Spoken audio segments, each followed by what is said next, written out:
Here I've got LeEco Le S3 and let me show you how to change ringtone on the following device.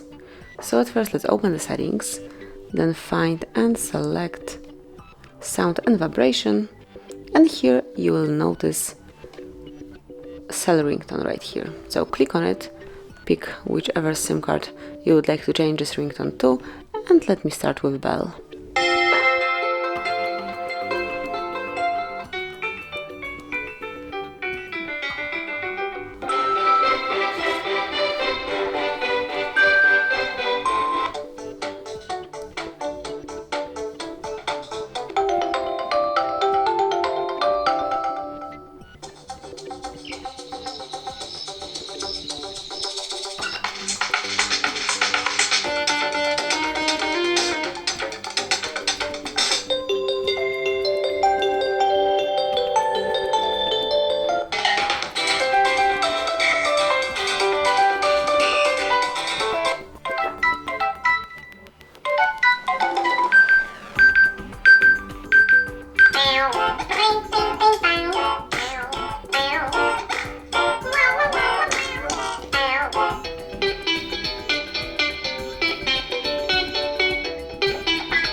And then just pick the one that you like the most, so let me choose for example Happy Journey.